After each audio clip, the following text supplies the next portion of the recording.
저는 믿지 않는 가정에서 태어나 세상 속에서 30년 가까이 살며 세상적인 즐거움에 빠져 있다가 갑자기 찾아온 우울증으로 삶을 정리하고자 할 때 우연히 보게 된 기독교 TV에서 하나님의 음성은 세미하게 들린다라는 설교에 저는 그 자리에서 무릎을 꿇고 하나님께서 살아계시다면 저 좀 살려주세요 라는 기도를 드리고 잠이 들었습니다. 그리고 다음날 일어나 눈을 뜨니 세상이 달라 보이며 전에는 들리지도 않던 아름다운 소리들이 들리는 듯하고 몸과 마음이 평안함 가운데 있음을 알았습니다. 그 후 저는 회사 동생에게 부탁해 교회에 등록하고 신앙생활을 시작했습니다. 처음엔 썬데이 크리스천을 꿈꾸며 주일만 우아하게 다녀야지 하는 생각에 동생에게 교회 가기 전부터 이야기를 했고 동생은 알았어 언니 마음대로 해 라는 말에 마음 편히 교회에 들어갔습니다. 마침 그날은 새신자 총동원 주일이었고 예배당에 들어서자 찬양팀의 내 주의 보혈은이라는 찬양이 들렸습니다.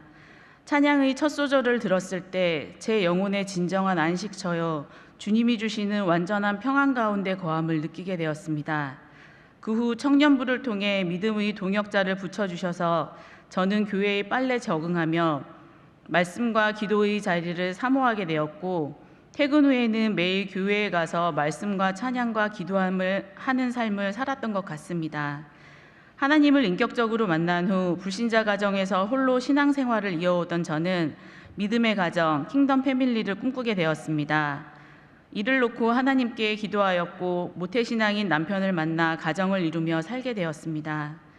믿는 사람들의 만남이라 경건한 삶을 살 줄 알았지만 아직 세상의 때를 그대로 입고 세상의 방법대로 삶을 살고 있던 두 사람인지라 많이 싸우고 삐걱거렸습니다. 그러던 중 첫째 아이를 임신했습니다. 2번의 유산 후에 찾아온 생명이라 너무나 소중하게 생각했던 저는 하나님께 의뢰하지 않았고 나의 힘으로 아이를 지키고자 하며 교회에서 하던 모든 봉사를 내려놓고 주일을 뺀 공예배도 참석하지 않으며 집에서 조심 또 조심하며 아이를 보호하려고 했습니다. 시편 127편 1절 여호와께서 집을 세우지 아니하시면 세우는 자의 수고가 헛되며 여호와께서 성을 지키지 아니하시면 파수꾼의 깨어있음이 헛되도다라는 말씀처럼 어리석은 저에게 하나님께서는 장애를 가진 첫아이를 주셨습니다. 처음엔 아이가 장애가 있다는 사실을 알았을 때 내가 무슨 잘못을 한 거지를 계속 생각했습니다. 아무리 생각해도 이런 무서운 벌을 받을 만큼의 잘못은 생각나지 않았습니다. 그 후로 하나님께 매달리며 기도하기 시작했습니다. 어느 날 새벽 기도에 가서 아이를 정상화 시켜달라고 기도를 하는데 하나님의 말씀이 느껴졌습니다. 평안하라. 그 말씀을 받는데 마음이 차분해졌습니다. 그리고 드는 생각이 하나님은 내가 이 아이를 이대로 키우길 원하시는 것 같다 였습니다. 그 후로 저는 낙심했습니다. 이런 아이를 저에게 주신 하나님이 원망스러웠고 앞으로 키울 생각을 하니 막막한 뿐이었습니다. 그럴수록 하나님을 의지했어야 하는데 저는 정반대의 길을 가고 있었습니다. 더 이상 기도도 말씀도 보지 않고 저의 의지대로 아이를 키웠습니다. 주일 예배만 겨우 드리며 하나님께 어떠한 기대도 하지 않았던 것 같습니다. 장애를 가진 아이를 키우는 일은 정말 힘이 들었습니다.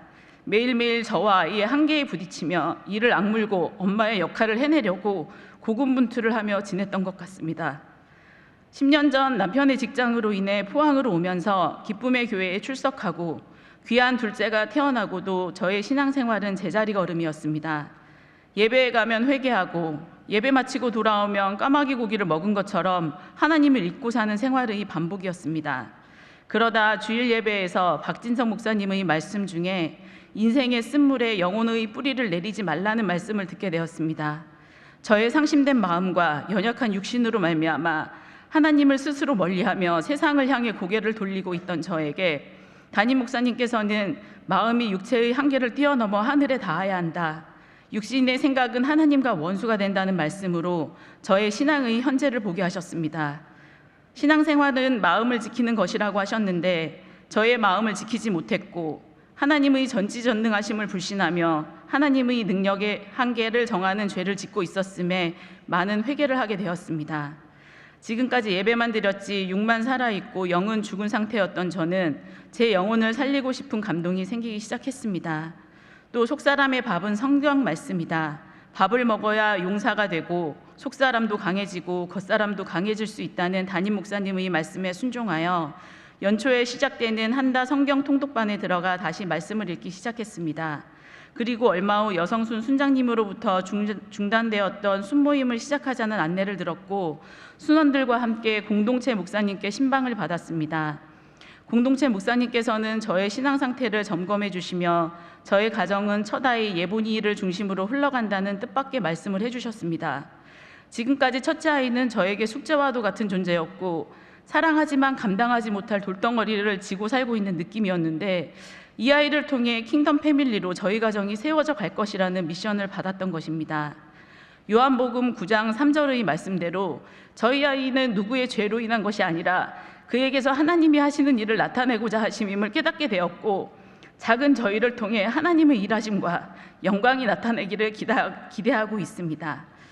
그리고 목사님께서 주보의 광고면을 보면서 교회에서 하는 행사에 가능하면 모두 참여해 보라는 권고에 순종하며 시간이 허락하는 대로 참여하려 하였습니다. 저는 생선 제자 훈련으로 저희 아이는 기쁨의 학교를 통해 하나님의 온전하신 성품과 생활 선교사로서의 삶을 어떻게 살아야 할지에 대해 배우고 있습니다.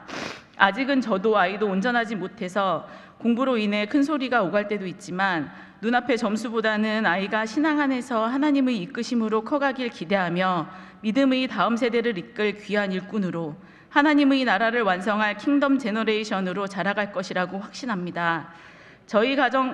저와 저희 가정도 천국 가는 그날까지 하나님께 끝까지 순종하며 주님이 허락하신 킹덤 패밀리, 킹덤 제너레이션으로 정렬되기 위해 깨어 기도하겠습니다.